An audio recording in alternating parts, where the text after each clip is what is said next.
All right, so let's make a post-Labor Day pact. Let's forget the left and right. Let's just be reasonable when it comes to how we get people out of Afghanistan who belong in America. We need the State Department to make this happen. The military is all but out of the game. At least that's what they tell us.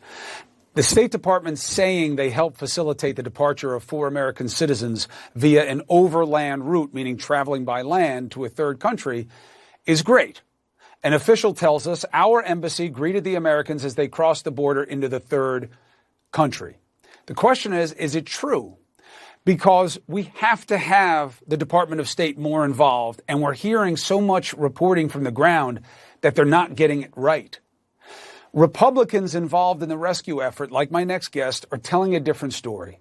They say the State Department actually thwarted the efforts of the veterans on the ground who are helping to get a woman and her 3 kids out.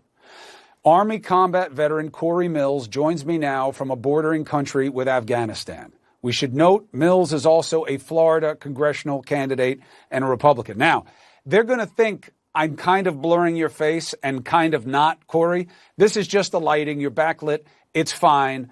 And I appreciate you being with us, and I appreciate your efforts on the ground. What is the truth about the State Department knowledge and role in your extraction? Well, Chris, thanks so much for having me. Yeah, I apologize for the backlighting. This is about as good as I can get from it's where fine. I'm at. So bottom line is that I think that when it comes to the amazing guys who are here in country that I'm operating out of, I think the State Department has been very helpful and supportive. I think the issue is that D.C. and State Department and the swamp, they're really where the problem has existed. You know, we had the ability to go in the very beginning days to land a aircraft that would have evacuated 25 Americans out that we had already identified, that we had already coordinated with. And we had already had approved PPR. We had flyover approvals. I mean, everything necessary to have put the aircraft on the ground, had an hour's time on the ground, could have loaded our staff that were just out, our team, that were just outside the gates, got them in, got them on, and got them out. And that was the original plan. That was thwarted by the State Department and the DOD, where they essentially tried to deny our PPR, put us in pattern for almost 15 minutes, and then even said that if you land this aircraft, that we're going to go ahead and take the aircraft certificate. We're going to ground the pilots, and then even have an F-16 go ahead. I mean, look, the bottom line is that would have been 25 Americans. So that this land bordering crossing wouldn't have even been necessary if they could have let us land at that time. On the second occasion, where we finally had to get these families out of Kabul and into a different location, they were manifested on another aircraft. That aircraft had been approved by the Taliban, had been approved by the DOD, had been approved by the State Department. And right before the nth hour, when it was ready to fly, the State Department went ahead and canceled that flight or disapproved that flight because they wanted to vet the manifest, which I can understand and appreciate. But these are Americans who are basically being left behind. Now, again, one of the statements that you made, which I completely agree with, this isn't a time to throw mud and be a political animal that says, okay, well, the left did this or the right did that. We welcome the State Department's support. We actually received some of that support when we were in this bordering country, once we were kind of on that 99-yard line. I think that the amazing guys that I've been able to be on this team with, I don't lead this team. I'm not the organizer, but I am a member of this team. And what we've been able to do here, I think, sets the white paper, the proof of concept, that with a little bit of help from the U.S. government, I think that it's joint, kind of public-private partnership that could help these Americans to get out. So, Cory, a couple of things, because you did it over land, which I was just talking to these other vets who were doing that, and they're like, that's so hard, that it's so much easier to get them to a place where we can fly them out because for all the obvious challenges that are absolutely common sense to you. Now, the State Department side of the argument is, listen, we want to do everything we can, but what if Cory Mills or your buddy Sam Rogers or any of these other groups are smuggling out ISIS people or people with fake papers or people who want to hurt us? We have to be able to check. What's the answer? I mean, I can agree with them 100%. I mean, when we worked with the State Department here in this certain country, we provided passport photos. We allowed them to try and check the biometrics. We had done all of our due diligence. We identified where and which district these individuals were from. For example, they were from Texas 13. I understand that there is a near-far recognition piece of this. I understand that there We cannot allow any type of terrorist to get onto aircraft or to try and get across borders at the help or behest of any of the Americans.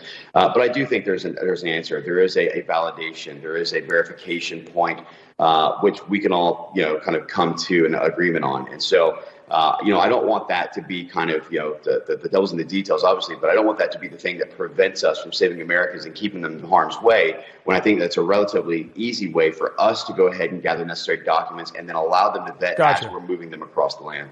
Now to what I should have asked first, but I'm insensitive and old. You are a Bronze Star recipient. You're a veteran. You served our country, and I respect you and appreciate you for that, as we all should. You went back into Afghanistan under Taliban rule to help these people get out. What's it like in there right now? Well, Chris, when we went across, it was just kind of to that bordering area. It wasn't a full-fledged assault into country. Yes, you're taking that risk. Yes, obviously you're coordinating to meet them at that bordering area. You're trying. Again, I've got a team member who's with us, who's an amazing guy. He speaks 5 languages. So he's able to actually, talk with the Taliban commanders and try and make these coordinating efforts. Again, none of this occurs. It's not about Cory Mills. It's not about, just our efforts. I mean, our whole team, was really incredible with the strengths and skill sets from tier one. Well, you didn't know that they wouldn't go bad on you once they got you on their turf. Sorry? You didn't know that they wouldn't go bad on you once they brought you into their turf. No, we did not. But again, though, I think that we looked at it as a calculated risk. I think that the family was the one who took the biggest risks, by us trying to coordinate and get them into different areas. Our team members who are overseas in Afghanistan right now, who are assisting these Americans, by the way, who are deserving to come out of country. These are Afghans with SIVs that I'd worked with for years. They're the ones that's helping us to do a lot of this overland crossing. We're doing a lot of the coordination. We're doing that effort to try and get across that final goal line to be able to get them back. But, again, this is all going to be, simplified if we basically work together with the U.S. State Department and we come together and try and get all these Americans out, because there are Americans who are stuck. The Taliban are holding them, and there is no coordination, as it's being told, where, if you show a blue passport, you can be let in. I can confirm, Chris, that's just not true. I hear you. I've heard it from others. And look, let's be honest. You shouldn't be within 100 miles of this effort. This should be the United States, its government, its military. They're supposed to be doing this.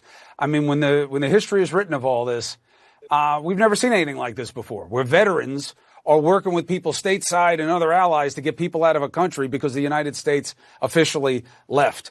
Cory Mills, as I've said all along. Well, it's a digital Dunkirk, Chris. That's exactly right. Hashtag digital Dunkirk. I know some people say that's not polite to say to Dunkirk, but and what happened there. But look, it's just a hashtag. It originated. We didn't think it up, but it is what's out there. And there is this huge effort stateside and in country being coordinated largely by veterans and their allies to get people out. That's the reality. And I'll keep covering it. And thank God you're safe. And I appreciate what you did in your candor here today. Chris, thanks so much. And again, my thanks to all the members of my amazing team. I'm honored to be a part of that. Thanks to the State Department personnel who are here in country who are willing to help us. They really supported us a lot. And again, we're volunteers. We're doing this on our own. It's all through donors and foundations. And we appreciate all the support that we can get. And I hope you keep getting it. And I'm a call away to help. Make sure you have my number in the break. Take care. Thank you, Chris. All right, I want to come back here to a very different type of battle, but people are interested in it, and it does have implications beyond.